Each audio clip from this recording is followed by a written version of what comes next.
On this week's episode of Top of the List, we'll be discussing the 7th episode of WandaVision titled Breaking the Fourth Wall. We were very excited to see what they would do with this week's decade of sitcom television, and it didn't disappoint. But before we get started here, got to introduce ourselves. Yep. I'm Tom, and this is RB. Of course, you're here on Top of the List, where we're going to talk about everything that happened this week. First, we're going to start off spoiler-free, give out our score out of 10, as we always do, just so you guys know where this one would sit in our list. And then we'll go on from there, give a spoiler alert, and talk all our predictions. So that's kind of the agenda for this week's episode again. And I think we should start off with your score, Ryan. Start it off. All right. A lot of pressure. I was a big fan of this episode. I liked a lot of the happenings in this episode. I'm going to give this one a 9 out of 10. Yeah. I definitely think it was a lot quicker paced than some of the episodes I've given lower scores because I felt like the sitcom maybe pulled away too much from the story. I felt like this one stayed right on story. There were some slower parts, definitely, which is what holds it back from being a 10 out of 10 for me, but really enjoyed this episode. 9 out of 10, a fantastic episode of television.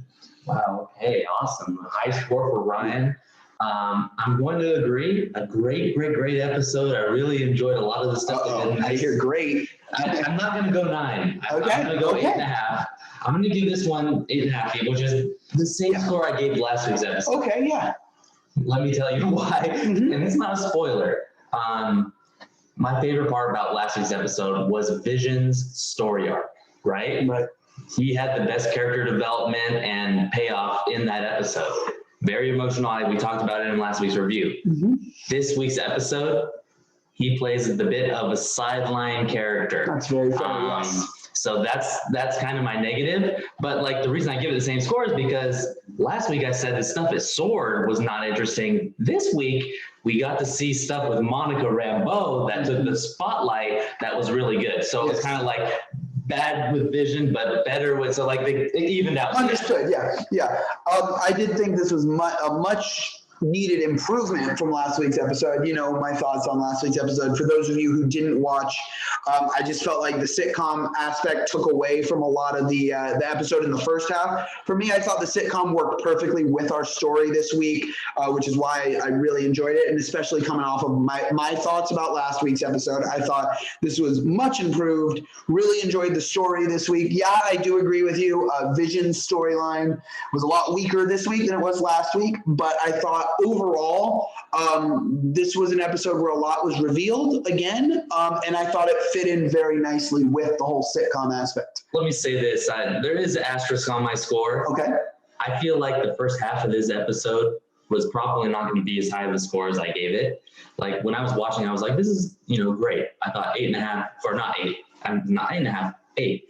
So I was thinking, it was going to be 8. But really what really pushed me over the edge, and I don't want to say it, but like what happens, but something that happens at the end is really awesome. And I'm excited to see what goes on, because that's what really made this episode pay off for me, is where they could go with this. All right. So yeah, it's kind of vague, but I think just because of the vagueness of that statement, let's hit pause here for anyone who hasn't watched the episode. Episode 7 of WandaVision, Breaking the Fourth Wall. So go ahead and hit pause if you haven't watched. Go ahead, give it a watch. Come on back, because we're going into spoilers right now. Right on. So I think we should just do it the way we always do at the top of this episode. Let's talk about the decade that we're in now.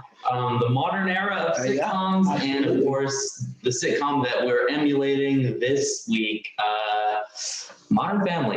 Not a show that I'm familiar with that much, Ryan. I am not. Seen a few episodes here or there. Definitely a show though that this, you'd pick up on it right away if you had seen any episodes of the show. A lot of the almost reality show-esque, as they say, breaking the fourth wall. You'll have something happening in the storyline and then cut to someone sitting and doing an interview, which, one of my favorite styles of television, very reminiscent as well of The Office, which we're watching at the moment. Is the point I want to bring up. This week, more than others, I want to know what you think about this. I think that this was more of a mashup a few different, or just like them emulating the style of modern sitcoms rather than it just being Modern Family. Well, I think it's Office and Modern Family and that, I feel like that's pseudo documentary. What did you call mockumentary? Yeah, mockumentary style. Yeah, is. I feel like they've done that though every week. I don't think you could. I mean, yes, there's one central theme, but I think episode 1. Yeah, exactly. I Love Lucy. Leave It to Beaver. Leave It to Beaver. Yes. Second one was Bewitched and Dick Van Dyke. They mix them together. Mm-hmm. You're right. Okay, I can see what you're saying. Yeah, but. I think what the theme song, the Office theme song, I love that. That was awesome. And of course, there was a great hidden message in the opening theme song, spelled out, I believe, in refrigerator like tile letters. I did not catch it. I don't know if you caught it in real time or had to look it up later. I had to look it up. Okay, yeah, I could not read that fast, but a little subliminal messaging in there. And since you saw it first, what did it say for the viewers at home who didn't catch it? I think it was, why are you doing this, Wanda? Yeah. I think that's what it was. I need to maybe look it up, double check myself, but I'll look it up while let me give you this question to go off of, okay? So this whole, we have to talk about the episode's title, Breaking the Fourth Wall. How do you feel they implemented these talking directly to the camera sequences? For me, this is where I got to see some great comedic moments and like some of like the actors really shining. Specifically, if we don't give her enough credit already, we should now. I think Elizabeth Olsen is phenomenal in this episode specifically, especially when she's in character as the sitcom mom, which they're emulating the sitcom mom of Modern Family. It's spot on, like hand motions and everything. I've seen a few episodes of Modern Family, and it's spot on. Like, what do you think about those moments? Yeah, no, I think they're fantastic, and I think what's great about this episode is Wanda we're getting revealed more and more about Wanda and her control or lack thereof of what's going on in her universe here. And I think that's what's so special is we see that when not only when we see her acting, when she's talking to Tommy and Billy, or but also when she breaks the fourth wall and is being interviewed, she's talking about, it doesn't matter anymore. And, I just feel I'm fine, sort of the in denial moment. She has quite literally lost control and doesn't know, it seems, how to regain it. Yeah, absolutely. And I think one thing that when you're talking about here is the shift in character moments, not moment, but the character, use the wrong M word, character motivations here. Before, we had this feeling that Wanda created this this reality out of her grief, right? So this is kind of like those stages of grief they always talk about. And I think in this episode specifically, she really moved deeply and portrayed this character that's in depression, right? Like she can't even get out of bed. Everything is literally falling apart around her. Things are getting switched back to the 70s, 50s, 60s. Right. What do you think about that? Yeah, no, I think that's a great example. I think I'd have to I never looked at it in that lens, and I'd have to do a deeper dive rewatching this and, knowing in my limited 2 college psychology classes that I took, going through the stages of grief and drawing that, because I've never looked at it through that lens, but I think that's a great point. Yeah. Can I just make a quick retcon while we go back? Yeah. I misread the what was on the screen before. So in those letters I have right here on my phone, it says, "I know what you are doing, Wanda." Right. That's what it says. And now we have a feeling, and there's a spoiler for the end, we know where some of this messaging is coming from, quite possibly. Absolutely. Yeah. And I think, should we just go right into that? That was the big reveal in this episode. We had a lot of big reveals. Actually, I think we should say that one, but again, let's go into, we've talked about the sitcom moments. Let's talk, I think the next big thing that we should talk about is Monica Rambo in this episode. Okay. Yeah. So I think, we get an excellent point of view. She's left, the original sword camp. She gets with these, sword people who are loyal. Yeah, go ahead. So when she gets with these people, when she meets with these people, I got to make a big point here. I want to know if this is a big negative for you too. I was expecting a big reveal for who is going to help her get back inside. I didn't expect her just to get to the random agents. Who is this person that she's meeting next? Right, yeah. That was a big negative for me, because I know I read online, a lot of people were speculating this is where they bring in Reid Richards from Fantastic Four, you know, and because they say, well, oh, we need a quantum engineer to be able to figure out how to get through this. Reid Richards is a quantum engineer in the comics, so everyone was thinking, oh, this is where they're going to have Reid Richards in the Fantastic Four start. Didn't happen. Right. And I was a little bit disappointed by that. Okay. See, and I, not knowing much about the Fantastic Four, that, you know, didn't make a difference to me. Didn't not make a difference, but, you know, I wouldn't have known, I wouldn't have been any the wiser. But even so, I think you and I both can agree. We wanted a little bit more of a reveal for who's going to help them get back in, other than just they have this giant truck that they can make it through. Right, yes. What do you think about that giant truck moment, though? Where they break through the barrier. Yeah, I mean, or lack thereof. I mean, cool cinematography, definitely, with the truck being launched back out. You know, you have half of it is just a traditional truck, and the other half is a space rover. You know, the most heavily armored space rover that Sword technology can build. Yeah. Really cool. But then, of course, we get Monica, you know, running back through the hex. And I think we get one of the coolest visual moments we've seen in WandaVision. The visuals are very impressive. Yes. But for me, what's weird is I don't get why she did this. I don't know. I can't get behind her motivations to go back in there. Like, it was just like they kind of just queued it up with some music. I have a feeling I understand, and maybe I'm oversimplifying it. But my thoughts are, especially because before we get a big reveal that's sort of underplayed here, that the head of Sword, I'm not remembering his name. But the head of Sword is after Vision, essentially. He doesn't care about Wanda. He cares about sentient weapon. Yeah, exactly. Sword, you know, reutilizing Vision, which is why he's been so interested in Vision inside the anomaly. Yes. I think she realizes that she needs to go save Wanda and have Wanda not being used. The only reason she was in that space rover whatnot was to protect herself. But once it spit it out, she knew that she's been through and in through the hex before, and she could go again. She decides that it is worth risking her life, because we had both last week and then the callback to it in the previously section that said, look, you've gone through twice and it's literally changed your cells. But she knows that she's able to get through, and she goes through again, you know, and risks her own life, similar to a moment that we saw Vision stepping out of the hex last week for the greater good. Yeah, absolutely. And rewrites her cells every time. And that's where I made the prediction last week. This is going to start to give people powers. Yeah. Mutants. Yeah. Basically what's going to happen. Genetic codes getting modified. Sounds like mutants to me. And sure enough, she does get powers. I'm not sure if they're going to go with the mutant thing or not. Okay. I think after we get our reveal at the end with who's the big bad, she's not related to the X-Men in any way, so I think they're not going to go that direction, but maybe they will, maybe they won't. I'm not sure. We'll see. So there's still potential there, but what's the point of this is to get Monica Rambeau into her comic book alter ego of Spectrum, which is this character that can literally view energy fields and energy movement, which we get to see. And we see that, we get not only we see that transformation and she's going through the hex, but then we get the point of view from her vision where she's actually seeing those, you know, around the power lines and whatnot. Yeah, and very reminiscent of, you know, these trippy sequences we have in Doctor Strange. Big hint as to, you know, what's going on here with all the magic.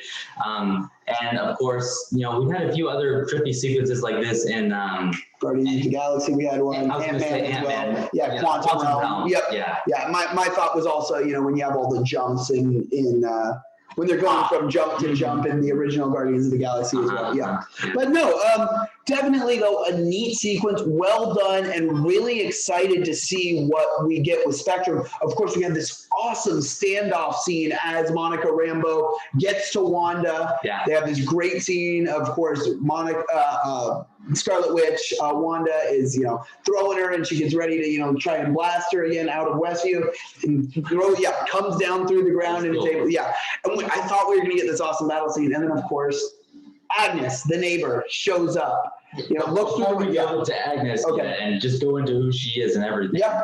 I think I mentioned that Spectrum is the character that superhero version of Monica Rambeau, her alter ego. Just want to make a quick shout out to an Easter egg I spotted. Okay. If you guys will go online and look up the costume that Monica Rambeau or Spectrum has in the comics, it's a mock of, well, I guess the comic costume that she wears in the comics, right? So like what she's wearing in this episode, the black and white thing, but it doesn't have the sword in the comics. Oh, okay. It's just like, whatever she transitioned into when she went through with the spacesuit. Exactly. Yeah. Okay. So it kind of became her old costume. So that's cool. Yeah. I thought that was a little thing, but I am excited to see where they could go with this character. And as we see at the end there, it looks like she may start to be controlled, but might let her powers make her immune to it. I'm not sure. Right. We'll see what happens, but she gets captured at the end of this episode, I think. So we'll see what goes on. Yeah, I mean, we don't really know where she is at the end of this episode. We've got a great first post-credit scene in the show. Yeah. We'll talk about that a little bit later. We always forget the commercial. Yeah. We didn't talk about it in the 90s. Yeah, so Nexus, antidepressant. Which is my theory as to where I think she goes in, you know what I mean, when she goes through the basement. No, I don't know what Nexus is. Oh, okay. I'm sorry. I didn't get it. I was going to say it was spot on for those classic antidepressant commercials with all the side effects. That's what it's about. Like, she's in depression. So right, of course. And spot on, too, for what, you watch when you're watching television. You see them all the time. Yeah. But it's what I don't know is Nexus. So please, yeah. Well, Nexus is kind of just this central reality you can return to in the Marvel Comics universe that always is like connected to all the other realities. Basically, it's a way that you can find your way back to the reality that you. So this could be then a big time call if she goes to Nexus to the multiverse. I'm assuming, and maybe where Pietro Maximoff B, let's call him, who we've seen in WandaVision, is coming from, and maybe some other characters as well. All these people that she's grabbing, maybe they're not from our dimension. Yeah, I think this is definitely where we're going. But did we talk about Vision yet? Right. So I was going. Yeah. Before we go into Agnes, let's talk about the Vision and Darcy Lewis. That was another big storyline because the other thing with Sword, while we're on Monica Rambeau at this final part, I wanted to leave Monica Rambeau, but we didn't get anything from our favorite agent. Jimmy Woo. I mean, he was there, and he said, "Yeah, don't do it, Monica, don't." And she goes running in. That was probably his only line. I mean, he was the one that realized that Darcy broke the firewall, which oddly did sound when he said, "Oh, she broke the." I thought he was going to say fourth wall, which is the title of the episode, but broke the firewall, and he's the one who says, "Oh, he's going after Vision." Right. But yeah, he just kind of sidelined this episode, but that kind of leads him to not having Vision. He's just. We talk about it all the time. Exposition. He's just getting caught up on everything that's happened in the MCU. I kind of love it. I thought it was very funny. It was purely comedic, and that's great. But he's not even in the same place as Wanda for most of the episode. It's just a side. He's not, and he makes it very clear that he realizes that Wanda is preventing him from finding her. It's just this. His point in this episode served for him was, let's just make sure that he knows he died, everything that's happened, what's going on with all these people, Thanos, the Infinity Stone, all of that, fill him in. And that's all he had to do. But I think we get a self-realization moment with Vision when he's being held up by all his Wanda's things and he's getting all frustrated and he's saying, "Oh, what's next? Puppies," and the kids are crossing the street. And then he's sitting and talking in the interview and he goes, "What am I doing sitting here?" And he throws off the microphone and just flies away. Well, and we got to get a good cue into his character too, is that, and he actually says this when he's in that interview that you just talked about, where, which, by the way, Paul Bettany is amazing in these side interviews, especially. Elizabeth Olsen is really great too, but Paul Bettany, he just nails it so perfectly when he's talking to the camera like that. His facial cues, his look into the camera is perfect. It's like, watching John Krasinski as Jim in The Office. Yes, absolutely. Look right into the camera. It's great. But, Vision's character, he kind of talks about it there where he says, it feels like, some other guy to me that did that, it wasn't me. Right. He feels disconnected from it. Mm-hmm. So it's kind of giving us a cue into maybe he doesn't actually feel as connected to Wanda as maybe he thought. Right, but we also do get a moment where I think Darcy and him, share where she goes, I've been watching WandaVision for the better half of a week. And, the one thing I can tell you is, your love is real. Yeah. She does say that, so. Yeah. And, he does say in there for her, it was only weeks ago. So I guess Darcy does know, did tell Vision that we're only weeks after the end of Avengers Endgame. Right. Which is before Spider-Man Far From Home. Mm-hmm. So there you go. We're not yet all the way into that territory of the MCU yet. But Am I missing something, or what do you? Yeah, no. So I mean, we talked about Vision. You know, he and Darcy. You know, they've got some great comedic banter. Finally, at the end, Vision flies away. We're assuming he's going towards Wanda, but we don't see where he ends up. Correct? Yeah, I don't think so. Yeah. So I mean, that's a great place to pick up. But then we get the final. I mean, we have Billy and Tommy as well. Now, at the beginning of the episode, Agnes, the neighbor, says, you know, Mommy needs some alone time. You know, why don't you come with me? And, you know, comes and takes them. And she has this nice heartfelt moment where she goes, your mom is super mom. You know, she can do anything. And that's about all we see of her until we have the standoff with Wanda and Monica Rambeau. And then Agnes looks out the window, sees it, and comes and grabs Wanda and says, oh, you know, I think you've overstayed your welcome, to Monica, and sort of pulls Wanda away into her home and asks her if she wants a cup of tea. And then she realizes, where are the kids? Where are the twins? And she says, oh, they must be in the basement. Yes. And which leads us to another great moment where we get our aspect ratio changed again. You know, of course, it happened a few other times in this episode, but when it goes from the full screen of, you know, television you're normally watching, you know, you're used to that full screen in television, to when it goes down to that widescreen, like you're in the movie theater, it really worked well here, because as soon as you see what's in the basement, it creeps into that MCU, and you're like, oh my gosh, I'm watching a Marvel movie, and I'm so incredibly hyped. And we get probably the biggest reveal of the season that, should I just say it? Agnes is behind everything. And we get a theme song about it, and we get to see what she's done, and we learn that Agnes isn't her name. It's Agatha Harkness, the nemesis of Scarlet Witch from the comics. Now, we saw different things that she's been doing, but nothing in my head that she was doing really was anything major, so to speak. Am I too forward in saying maybe Agatha, you know, because they're giving it to us so early, it's just a red herring? I don't think so. Okay, because that's sort of where my mind was. I felt like it was too easy. You know, I understand we only have 2 episodes left, but for them to just give that to us, there has to be more than just. Oh, well, we'll figure out what originally happened. There's still that mystery. Right. It can't just be her, you know. Right now, I just, you know, you use the term in the show a lot, a mustache twirler. Right now, just seeing everything she's doing, that's what it seems like. Because we don't know why. Right. And that's what we needed. That's the question we haven't yet answered. This is only one part of it, that Agatha Harkness is our villain, our big bad. Okay. Now, why is she our big bad? Why is she doing this to Wanda? Those are our big questions now. And I feel like this episode did a great job of beginning the finale of answers, which is episodes 8 and 9. 8 and 9, yeah.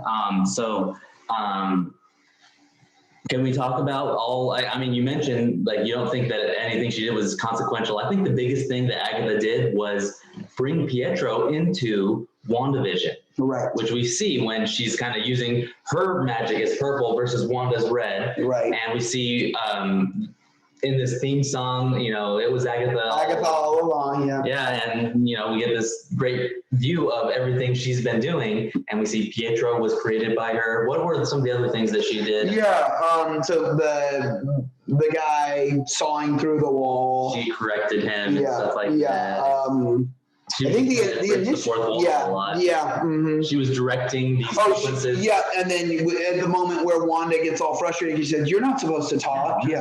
Yeah. So that's what I said. You know, I think the why will be important. Or like I said, I think I was just, you know, when they reveal and show their cards this early, I feel like it could be, you know, we're in for another twist. It's not just going to be, oh, Agatha is our only, you know, evil force here. There could be more, and we don't know how this all started and why they're doing this, or who's maybe in control. You know, maybe Agatha Harkness is just the gateway to more powerful beings, like you know, a lot of people are speculating Mephisto, which is like this demon-esque character.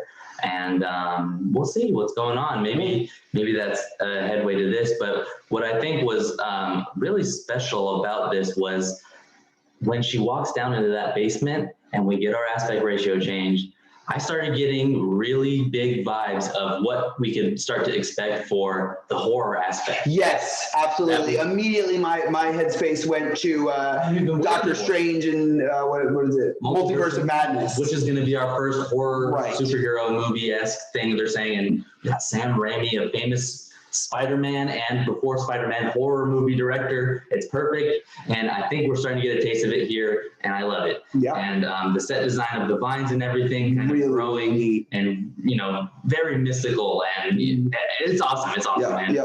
So, and I think that just wraps it up to, like we said, early on, we alluded to our first post-credit scene in an episode of WandaVision. Of course, we get Spectrum, Monica Rambeau, running around. She gets to Agnes's house, opens up the basement doors from the outside, and sees the vines. Yeah. And then Pietro shows up behind her. Who was absent for this episode, which was felt because he had such a big showing. Well, he had, if we recall how he ended, he said, "Oh, you can't kill your dead husband twice." Yep. And then she throws him away. And then the only other mention we have of him is they ask about, remember that thing Uncle Pietro said? And she goes, "Oh no, you don't need to think about him. He's not your uncle." Mm-hmm. So she is, well aware that he's not Pietro Maximoff, at least as she knows him. But he shows up and he says, "Snooper's gonna snoop," or something like that. Mm-hmm. Yep. And then we cut to the end. So Pietro, we don't really know. At least I don't know. Is he truly evil and working with Agatha, or we don't really see if he captures Monica Rambeau. He just says that, and we cut to the final credits. Yeah, well, we'll find out next week, and that is our segue into our predictions. Yes. What do we think is going to happen? And my big question for you, Ryan, is I'll give my answer first, and then I want to know what you think. Is this the end of our sitcoms? I think yes. Yeah, I would assume as much. I mean, if we do have some more sitcom pieces, I think we'll stay in this era. But yeah, I don't think sitcom is going to be very forward in the next two episodes. I think that final shift when we're in the basement. Now we're in the nexus of all this reality, which is the basement of Agatha Harkness's house. Right. This is where it all originated. This is what happened, where it all started, and we're going to figure out why. Yep. And I'm excited to see what's going on. I couldn't agree more. But I do think my mutant theory is looking a little bit less now. It's more magic than anything else. Yeah. Which ties us back to Doctor Strange, of course, which, especially guessing on the horror themes, may very well be our go-to. Which they've said. Finale happens, boom, pick right up in Doctor Strange 2, which is going to be awesome to see because we're going to get set up right for Doctor Strange 2. Mm-hmm. So, do we have a release date or idea time that Doctor Strange is coming out? It's this year. Okay. This year, yeah. It's going to be coming out soon. I'm excited. All right. I think it's this year. If not, maybe they might, with all the delays, they might push it back. Right. So we'll have to check it, and then we'll get back to it next week and remember to check that. Absolutely, yeah. Yeah, you want to take us out? Yeah, no, thanks for watching another episode of Top of the List, another WandaVision review. We've got two more for you and some great film reviews coming out as well. Bad Education, I know we've been talking about that one for a while. We'll do Bad Education, Ford v Ferrari, and then we just watched American Psycho, a great film, great performances in that one, so excited to review that. We'll have some others coming for you, and then of course, as we mentioned, we'll take you through the next two WandaVision episodes, and we'll go from there. But thanks for watching another episode. My name's RB. That's Dom. You can find me on Instagram and Twitter at RB_the_SID and RB with the call, respectively. Dom, where can they find you? You can find me on Instagram and Twitter at Dom Gonzalez48. Send me a message there if you want to give me some feedback, or of course, we're always open to suggestions on what we can do episodes about. You want us to watch a movie and review it? We'll do it. Just let us know. Send us a comment in the YouTube comments, or send us a DM in Instagram or Twitter. Mm-hmm. So with that said, we'll see you guys next week. Have a great week. Later.